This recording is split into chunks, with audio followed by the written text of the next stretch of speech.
ಬಂದೇವಯ್ಯ ಗೋವಿಂದ ಶೆಟ್ಟಿ, ಬಂದೇವಯ್ಯ ಗೋವಿಂದ ಶೆಟ್ಟಿ, ನಿಮ್ಮ ಹರಿವಾಣ ತೀರ್ಥ ಪ್ರಸಾದ ಉಂಟೆನಲಾಗಿ. ಬಂದೇವಯ್ಯ ಗೋವಿಂದ ಶೆಟ್ಟಿ, ನಿಮ್ಮ ಹರಿವಾಣ ತೀರ್ಥ ಪ್ರಸಾದ ಉಂಟೆನಲಾಗಿ. ಬಂದೇವಯ್ಯ ಗೋವಿಂದ ಶೆಟ್ಟಿ. ಅಪ್ಪವು ಅತಿರಸ ತುಪ್ಪ ಚೆನ್ನಿ ಪಾಲು ಒಪ್ಪುವ ಸಕ್ಕರೆ ಯಾಲಕ್ಕಿಯೂ.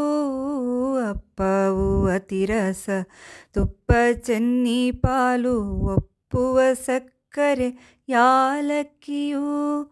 ಅಪರೂಪವಾದ ಕಜ್ಜಾಯ ರಾಶಿಗಳ, ಅಪರೂಪವಾದ ಕಜ್ಜಾಯ ರಾಶಿಗಳ ಛಪ್ಪನ್ನ ದೇಶಕ್ಕೆ ಮಾರುವ ಶೆಟ್ಟಿ. ಬಂದೇವಯ್ಯ ಗೋವಿಂದ ಶೆಟ್ಟಿ, ನಿಮ್ಮ ಹರಿವಾಣ ತೀರ್ಥ ಪ್ರಸಾದ ಉಂಟೆನಲಾಗಿ. ಬಂದೇವಯ್ಯ ಗೋವಿಂದ ಶೆಟ್ಟಿ. ಒಡೆದ ಮಡಕೆಯಲ್ಲಿ ಅರೆದು ನಾಮವ ಮಾಡಿ ಕೊಡುವೆ ನೀ ಕಾಸಿಗೆ ಒಂದೊಂದನು. ಒಡೆದ ಮಡಕೆಯಲ್ಲಿ ಅರೆದು ನಾಮವ ಮಾಡಿ ಕೊಡುವೆ ನೀ ಕಾಸಿಗೆ ಒಂದೊಂದನು. ಒಡಲು ತುಂಬಿ ಮಿಕ್ಕ ಒಗರ ಮಾರಿಸಿ, ಒಡಲು ತುಂಬಿ ಮಿಕ್ಕ ಒಗರ ಮಾರಿಸಿ ಒಡವೆಯ ಗಳಿಸುವ ಕಡುಲೋಭಿ ಶೆಟ್ಟಿ. ಬಂದೇವಯ್ಯ ಗೋವಿಂದ ಶೆಟ್ಟಿ, ನಿಮ್ಮ ಹರಿವಾಣ ತೀರ್ಥ ಪ್ರಸಾದ ಉಂಟೆನಲಾಗಿ. ಬಂದೇವಯ್ಯ ಗೋವಿಂದ ಶೆಟ್ಟಿ. ಶೇಷಗಿರಿಯಲ್ಲಿ ವಾಸ ಮಾಡಿಕೊಂಡು ದೇಶಕ್ಕೆ ಪ್ರಸಾದ ನಡೆಸುವ ಶೆಟ್ಟಿ. ಶೇಷಗಿರಿಯಲ್ಲಿ ವಾಸ ಮಾಡಿಕೊಂಡು ದೇಶಕ್ಕೆ ಪ್ರಸಾದ ನಡೆಸುವ ಶೆಟ್ಟಿ. ಆಸೆ ಮಾಡಿ ಹಣಕಾಸುಗಳಿಪ, ಆಸೆ ಮಾಡಿ ಹಣಕಾಸುಗಳಿಪ ಆದಿಕೇಶವ ನಾರಾಯಣ ತಿಮ್ಮಪ್ಪ ಶೆಟ್ಟಿ. ಬಂದೇವಯ್ಯ ಗೋವಿಂದ ಶೆಟ್ಟಿ, ನಿಮ್ಮ ಹರಿವಾಣ ತೀರ್ಥ ಪ್ರಸಾದ ಉಂಟೆನಲಾಗಿ. ಬಂದೇವಯ್ಯ ಗೋವಿಂದ ಶೆಟ್ಟಿ, ಬಂದೇವಯ್ಯ ಗೋವಿಂದ ಶೆಟ್ಟಿ, ಬಂದೇವಯ್ಯ ಗೋವಿಂದ ಶೆಟ್ಟಿ. ಶ್ರೀ ಗುರುಭ್ಯೋ ನಮಃ. Before beginning the actual discussion, a couple of disclaimers or to clarify from where I'm coming. The general understanding now is that, okay, there has been some adulteration in the prasada. So why it happened, what needs to be done to prevent it, and if there is a kind of a prayashchitta that needs to be done, what are all the things that so I'll not touch on the last point. I'm assuming that Acharya will talk about it, but from the perspective of what may have happened and what needs to be done, there are two assumptions with which I'm starting this. One, based on what's available in the public domain, the tests or the lab reports that are talking about the adulteration are not of the prasadam per se, but of a specific supply of a ghee supply. So and the response from the administration and others has been that it is the ghee of a specific supplier which was actually rejected based on the reports, and therefore it is not exactly the prasadam that got delivered finally, or the ghee that was finally used, about which the report is, but it is about a ghee supply which was in question on whether to be used or not. So there is still some confusion on whether that actually was used in the prasad. So there is, I mean, as we say in science discussions generally, when there is an extraordinary claim, you need extraordinary evidence. So this is, in my understanding, it is still not an extraordinary evidence. There is suspicion that this may have been used. Now, the second question is, even if it was used, is the report definitely saying that there is a specific contaminant or a specific animal fat, etc. As I understand, there are, I mean, we can get into the technical details more, but essentially the S value which is in question, I mean, the separation value that they talk about, and some also are calling it saponification value. But in any case, it is basically talking about the kind of ghee that was tested and the types of fatty acids and things like that that were present there. So when there is a value which is beyond the normal, it suggests that there is a possibility of contamination from A, B, C, D, E, adulterating agents. But Just one question. Hmm. Is it have they tested only the ghee or the prasad? What is the to my knowledge, it is only the ghee.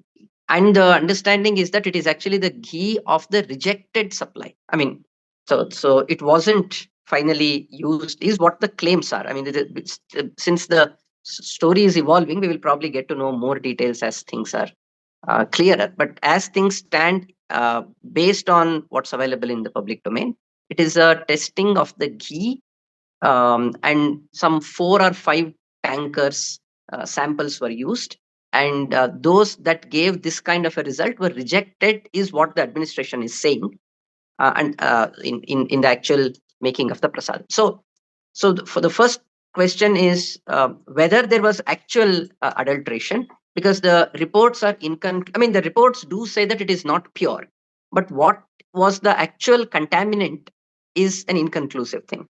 And the second is whether it was actually used in the prasada is surely not, still not there in the in reports.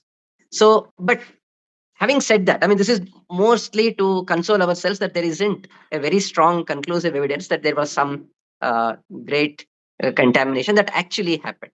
But these are raising serious questions on the possibility of contamination that may have occurred or may happen in the future. So, given that, the question to ask is, what may be the reason for contamination or adulteration, if there was any? There are two ways in which generally these are explained. I mean, one more from the incompetence or the lack of quality control approach, attempt to actually contaminate with an intention to, to create that apavitrya.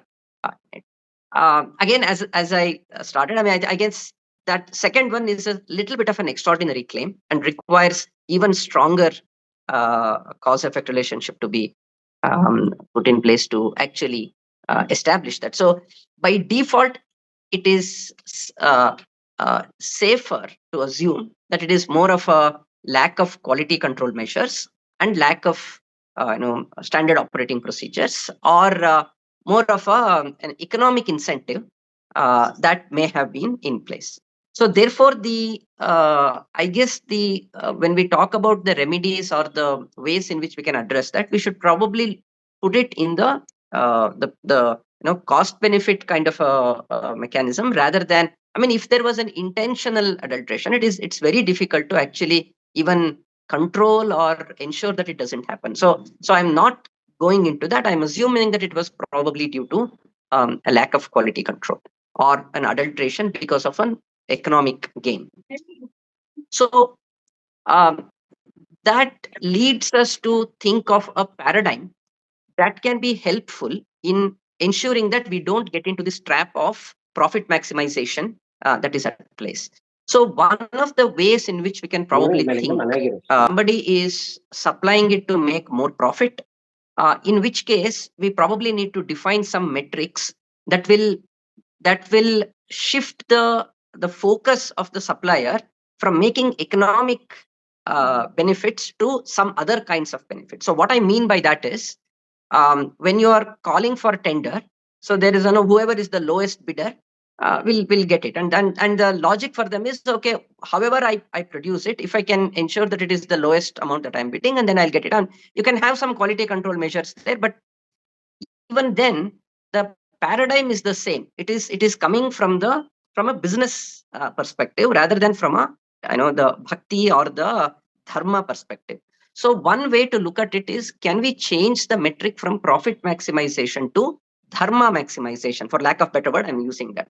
What I mean by that is, if when the person is bidding, if we can ask for details on not just the final product, which is usually the approach for quality control, if we move from quality control to quality assurance, which is we take into account the whole process that has gone in the making of the final product, and then say whoever has followed all the steps in the making of the product that we are interested in, irrespective of the final cost the person quotes, we will still go by the process that is followed.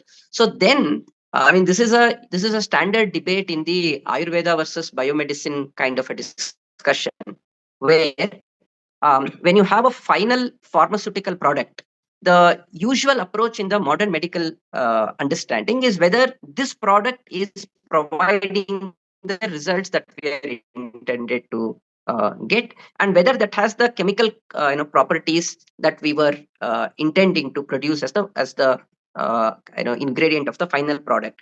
But the argument from the Ayurveda angle is, so when we are producing a product, you're not supposed to test for the final chemical component, but whether that was if there was a prescription that the herb has to be used during this time of the day, and then this process must be followed. This may not be captured in the chemical testing that you do, but it is part of the process prescribed in the Shastras, and we believe that that actually provides the results, and it may not be captured in the chemical test reports. So if we go one step further in the modern quality control systems for prasada making in the similar way, and argue that it does not satisfy us even if you get the final quality control correct, but we are interested to know all the steps that you have taken, then the focus shifts not only to the ghee that you have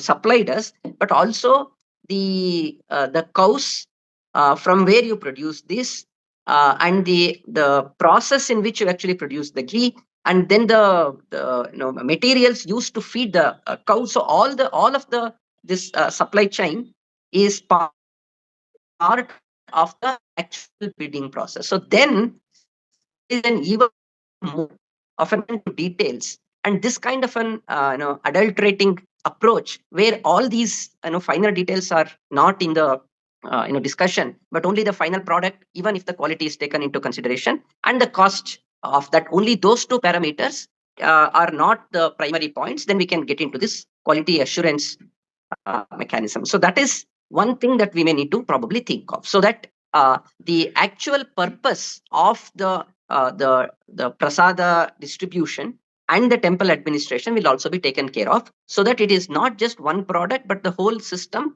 that comes into the dharmic fold.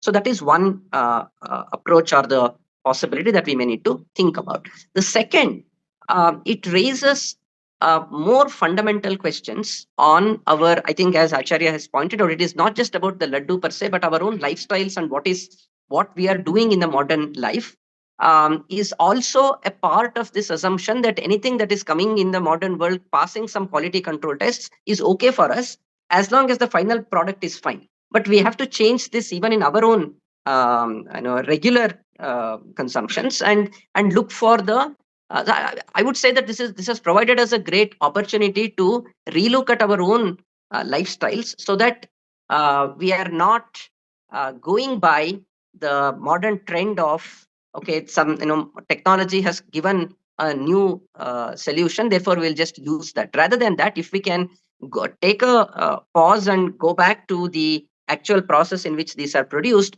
then the questions on whether it was a desi breed, then the questions on how it was fed, so all those questions can be taken into consideration. So that is the second point. The third, ideally, if there is a way to handle this by not engaging an external supplier, but the administrations of the temple or the religious institutions can think of developing a system of running this whole supply chain on their own, then there is a much greater control and much greater possibility, which will also probably increase the likelihood of creating employment and such other opportunities in a traditional lifestyle, so that you're not dependent on the I mean, at any point in time, whatever is the declaration given by an external person, we may need to take it on face value. But to avoid that, if the whole supply chain, the whole mechanism is controlled by the temple administration,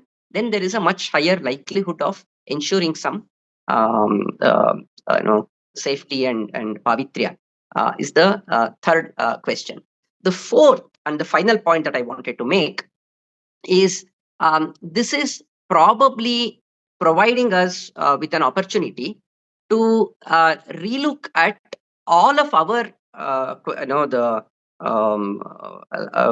approaches towards the modern products, where we question not just the quality and the final product, but it will give us an opportunity to look at the whole process involved, and we can think of ways in which we can probably we can take further points on the discussion, but these are some 3-4 points that I just wanted to highlight for further discussion. So I'll stop here, and Acharya can continue from the other part, and we can continue on the discussion.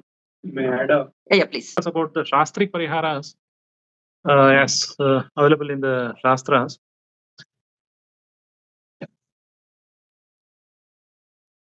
One of the most simple, easy parihara for all papas, or if we have really committed the papa, then one very easy and most accessible to all is Harinama Smarana. Narayaneti mantrosti vagasti vashavartini tathapi narake ghore patanti tetadadbhutam. Narayaneti mantrosti. Narayana, there is mantra called Narayana, and you have very good tongue to pronounce it, but still people are languishing in the Naraka. That is very astonishing. We cannot explain it. This is Madhvacharya says in the Krishna Bhakti Maharanava. So one way is to, if we have really worried about the consequences of eating beef at all, in the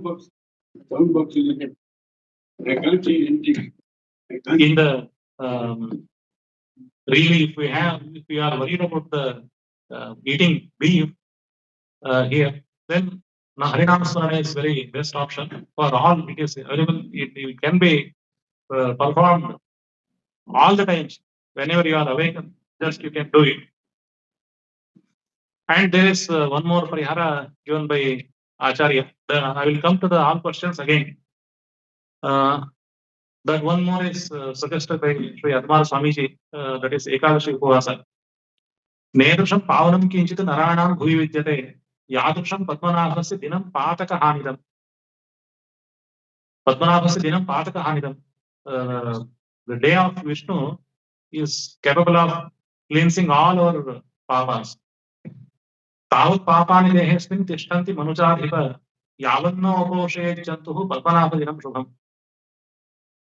The person, when he takes a vrata of fasting on the Ekadashi, then all his papas are cleansed. They will be in his body until he resorts to Upavasa. Ekadashi Kriyai Papam Yakrutam Bhavati Prabho. Ekadashi Upavasena Tatsarvam Vilayam Bhavet. Very clear. Ekadashi Upavasena, if we do Ekadashi Upavasa, then all the sins that we have committed with all our 11 indriyas, Pancha Jnanendriya, Pancha Karmendriya and Manas, they all will be destroyed by this Ekadashi Upavasa. Ekadashi Samam Kinchit Papatranam Navidyate Vyajenapi Kritam Kratarajan Nadarshayati Bhaskarim. Even if you had performed Ekadashi Vrata because of some reason, from unwanted reason, then also it will be able to clear all our papas. It is one thing. Tulasyastu Ajodushta Naivedyasya Bhakshanam Nirmalyam Shirasadhanam Mahapadakanasanam. It is part of our agenda of Krishna Bhakti Peetha, that is Bhakti Yoga. That Bhakti Yoga, you have committed a mistake by unknowingly have eaten the beef there. Again, come to your home do Naivedya to God, put Tulsi there, put Tirtha there, eat that food and have Harinama Smarana, that is enough to clear all our papas. Tulasyastu Rajodishta, Naivedyasya cha Bhakshanam, Nirmalyam Shurasahari, Mahapadaka Nashanam. It is very clear. Mahapadaka, Brahmatya, Gohatya, etc. They are all equal to Mahapadaka. So all these Mahapadakas can be cleared off by the Papa that will be clear, that is there in that shloka. And if you have specific references, if you ask for the specific references for the Gohatya, then we have with Sumantu and all other people. Gomamsa Bhakshane Prajapatyam Charet is the Sumantu.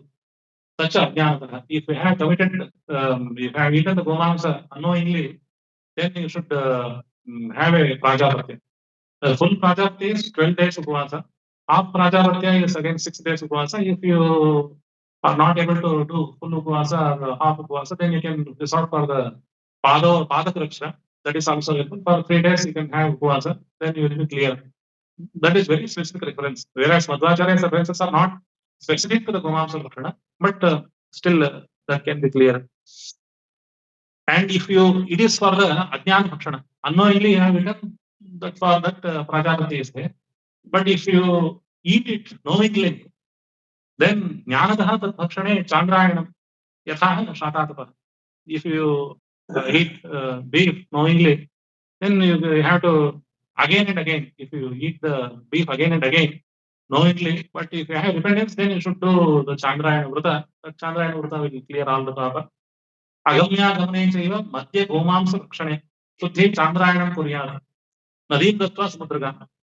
When you bath in the Nadi, that is reaching the Samudra, the Mahanadi, then that will be very good parihara.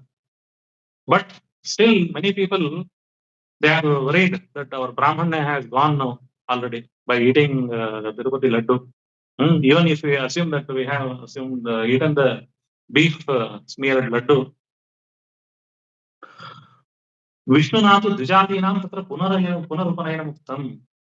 Vishnu Smriti says you can have Punarupanayana. If you are so much worried, you can have the Punarupanayana.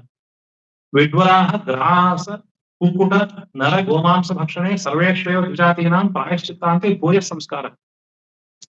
You have to perform the Prayashchitta as Prajapatyar Chandrayana. Then you can have the Punasamskara. That will be, your Papa will be over. So Shankha Smriti is also there. Ramashvam Kunjarav Ushpravacha Sarvam Panchanakam Tatha Kravyadam Puputam Gramyam Kurvat Samvatsaram Vradam. If you have the Gomamsa Bhakshana, then Samvatsara Vrata is also there that can be performed. Either Chirakala Abhyasa. Then Samvatsara Vrata can be done. After Samvatsara Vrata, then you have to give 15 cows for the Brahmanas. And Punasamskar, Punarupanayana, that Vishnu Smriti is very clear. So this is from Dharma Shastra point of view. Okay. And it is very another matter whether our ancient people were eating the beef or not. I am very much clear that they did not eat beef. Agniya, that cannot be called, the cows cannot be killed. That is very clear in the Yajurveda and all other Veda. And many people, they claim that people are eating beef, but I will delve into this matter in another lecture. This is not the matter of our present day deliberation. So, this is the Papa and Prayashchitta. Hello. But these two things, we have committed mistake and we have done Prayashchitta, okay. But what is the way beyond? That is my concern. Okay. So for this, I hope everybody's question is cleared for the Papa and Prayashchitta. If you have any other questions, then noted it correctly. The problem with India at the today is it is greed. Everywhere we see greed, because we hear We have not seen who is taking money from whom, which politician, or don't know. We don't know exactly. But yatha raja tatha praja. If there are politicians, other people involved in the loot of the country, then certainly the other people they follow. If beef is mixed with the ghee, then it is certainly a problem with low level, not in the government level, in the chief minister level or minister level. It is the people who manage the temple actually. The EO or joint executive officer or the person who checks the quality. Such are the people, they have to take care of the temple standards. But that is not that cannot be done by the TTD board members or the TTD chairman. The quality will come from it is bottom down. It is not bottom up option. Always it is the same. Mahabharata is very clear. Yatha raja tatha praja. If prajas are not clear, then raja is not clear. No, it is not the argument.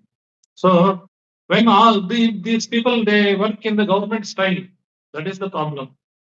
Now we come to the other parts of the beyond. The next topic. Next topic, homework in the Mudlu. Again, we have some observations, but already we have crossed the time limit.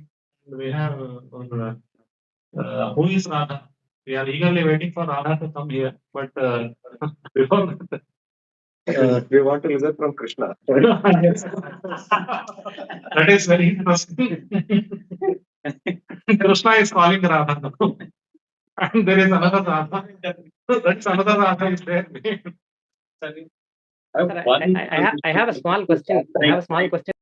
Yes, I understand. Vivek Surya is friend of Krishna, sir. And of course, Sheshgiri has raised the question whether they are still maintaining the Goshala or not. They are maintaining the Goshala now. TTD has its own Goshala.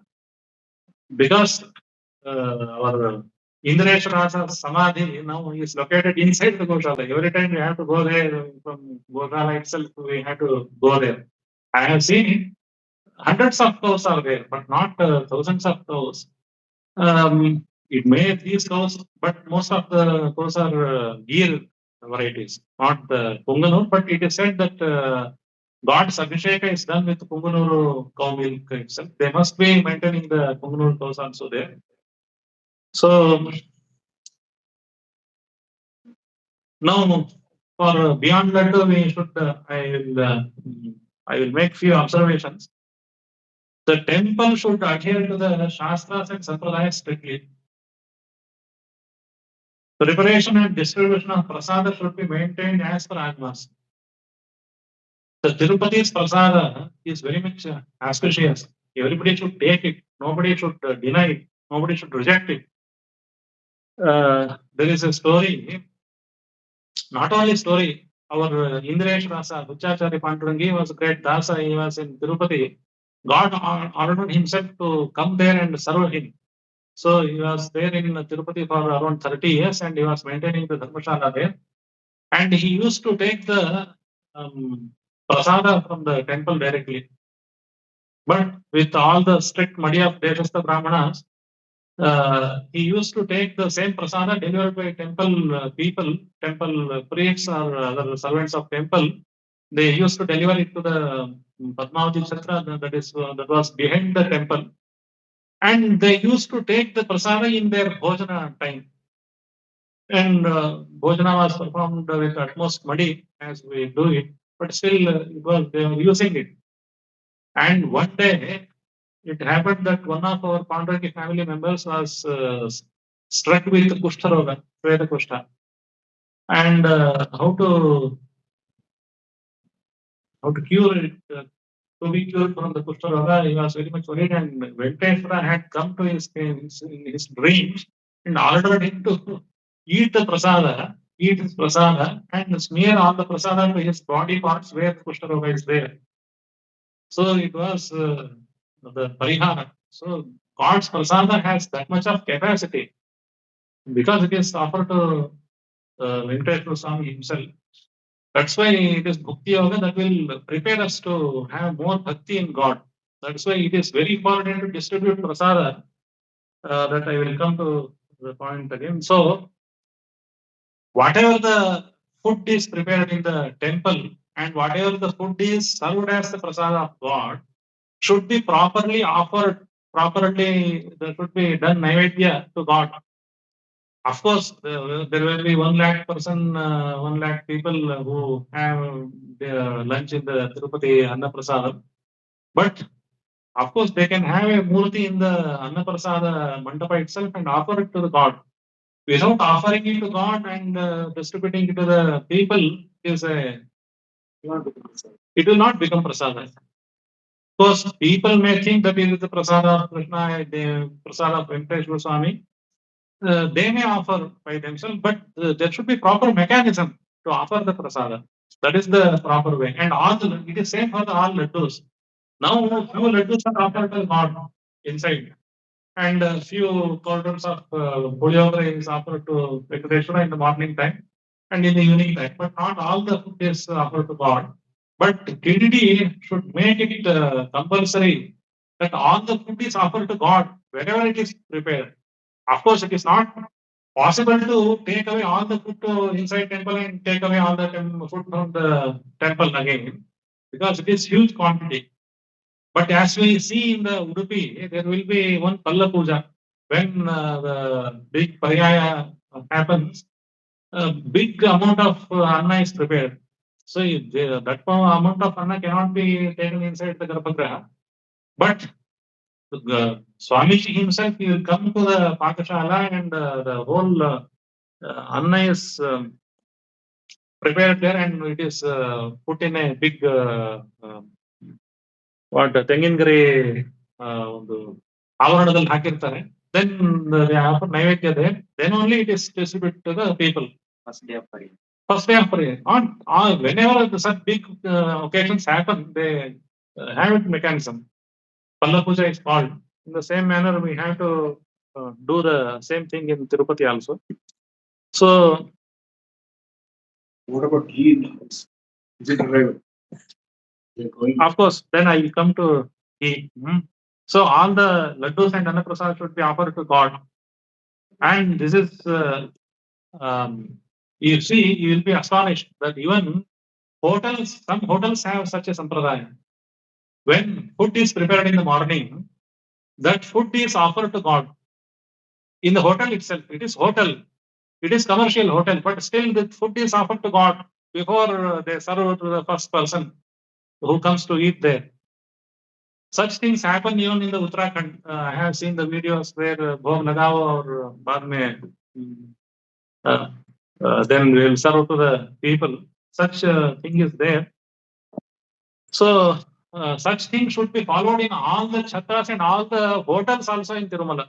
Because whenever the person comes there, he thinks it is because of God he is coming there. He should be treated as a real bhakta and should be offered the prasad of the Lord. That should be the thing. And when we go beyond the prasada, I don't know how we will be able to manage it, but there are many things. Allowing modern mechanism in temples, maybe ACs in the temple, we don't know how to.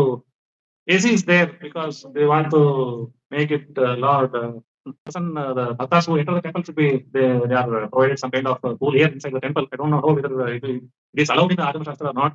And Darshana schedule, how it is still according to Agama Shastra.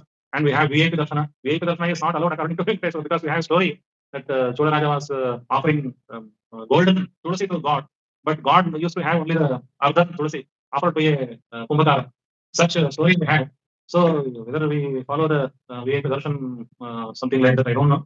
But it should be thoroughly discussed and should come to think. And also climbing the hill.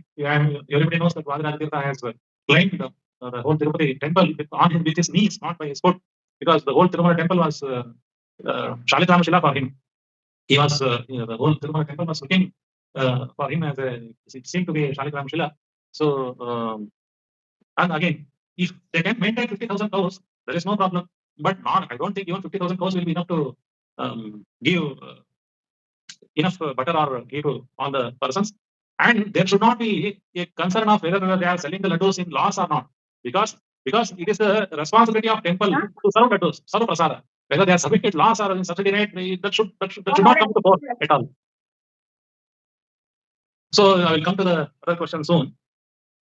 And Agama, okay, the Tirumala temple, but even to all temples, there should be a perfect particular Agama to adhere. Rules, all the rules should be followed. Agama rules should be applied in all the Vaishnava temples. And the persons who are performing puja, etc., they should be wearing the Urdu Kundra. The persons who are not having the Urdu Kundra, they are not allowed inside the temple. They should not offer the puja to God. That should not happen.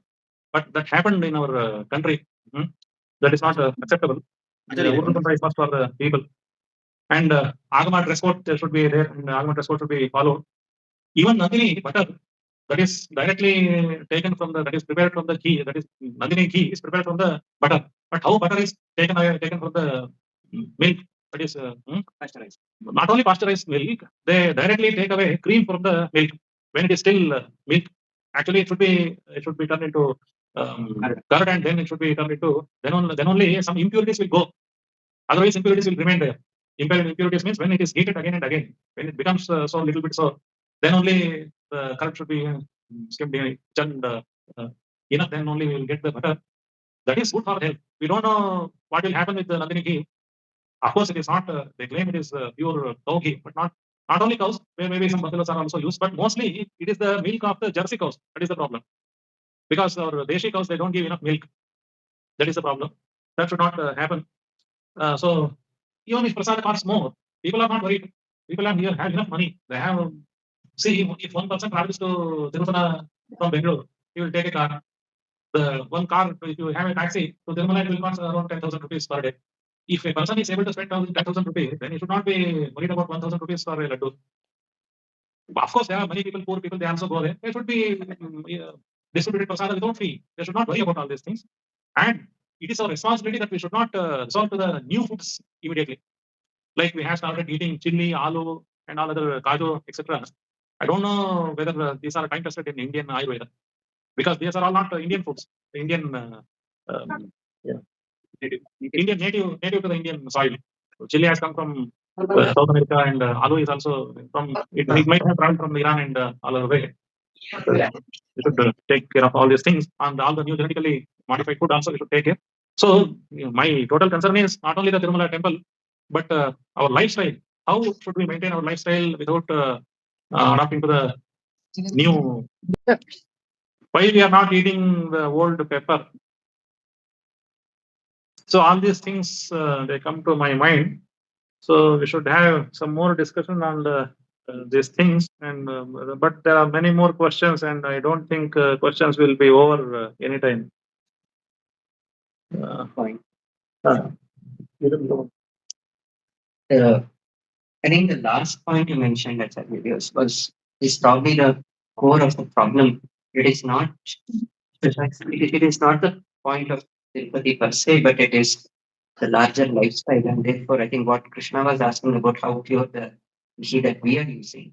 So, given that there is too much of a distance that we have created between ourselves and the actual producer, because of the urbanization or whatever we can call, there is significant layers that we have put in, and therefore it is becoming more and more difficult to know what the true product, where the true product is coming from. So, if there is a way for us to at least reflect from the Tirupati controversies, can we at least do what is possible in our own lives to go back to some of the traditional practices that would give us some confidence on the purity of the product. So the one other last point I wanted to highlight is, I mean, you mentioned about the that we need to be cautious about the VIP treatment, and also the nature of the hill being seen as a Salgram Shila, etc. The recent trend, I may be wrong, but it is that the focus seems to be in attracting more and more people. providing more and more amenities to ensure that more people can come. And because of that, there is a shift from the Tirtha Yatra mindset to a religious tourism mindset, and that creates a lot of issues by the very nature of what tourism entails. So we have all the required facilities that will come with the modern amenities, but at the same time they'll come in a package. So we'll keep moving. You give the example of an American contamination, but given the uh, fact that we will be ordering things from Blinkit, we don't know what is beside the product that we are actually buying. So more and more of the distance that we are creating, there is going to be this challenge. I think we need to be cautious of that also. Sanketyam Parihasyam va Kshobham Helanamayo va Govindanama Smaranam Asheshaghaham Vidu. But For whatever reason you come to Tirupati, you will be blessed and you will have a chance to improve your lifestyle. So we should encourage it actually. I think that needs more discussion. Yeah, that might give a kind of a false security to do things that may not be prescribed. That's what I'm little worried. So